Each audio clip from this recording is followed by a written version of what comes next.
ஏய், இப்ப எதுக்கு நீ சுத்தி அளவெடுத்துட்டு இருக்க? அரே ட்ரவுசரே, நம்மளுக்கு எவ்வளவு தைரியம் இருந்தா நம்ம இருக்கும்போது அந்த ஆளியை கல்யாணம் பண்ணிட்டு வரோம்.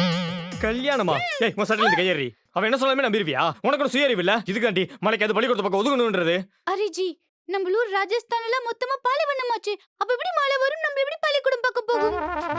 இப்ப இந்த டீடைல் நான் உன்கிட்ட கேட்டனா? மக்கு, நான் சொல்றத மட்டும் கேள்றி. அவளுக்கு கவர்மெண்ட் எக்ஸாம்க்கு ஹால் டிக்கெட் வந்திருக்கு. அதனால ரெண்டு பேரும் கோவிலுக்கு போய் அந்த ஹால் டிக்கெட் வச்சு பூஜை பண்ணி சாமி கும்பிட்டு வந்தோம். அந்த பூசாரி தான் அவ கழுத்துல மாலை போட்டான். அதுக்கு அந்த பூசாரி அவ புருஷன் ஆயிடுவானா? மாலை போற எல்லாமே அவ புருஷன் ஆயிடுவானாடி? நே நே, நம்ம கூட நிம்பல அவள கல்யாணம் பண்ணிச்சு நினைச்சு பயந்துச்சு தெரியுமா? இங்க பாரு, நானே ஆல்ரெடி ஆபீஸ்க்கு லேட் ஆச்சுன்னு செம்ம காண்டில் இருக்கேன். யார் என்ன சொல்ல நம்பி தொலையாதரி. சரி, ஜி யாரு நம்பாத சொல்லுது? இப்போ ஜி சொல்றது நம்புறதா இல்ல அழகு சொல்றது நம்புறதா? அரே பகவான், நம்ம பள்ளிக்கூடத்துக்கே போயிருக்கணும்.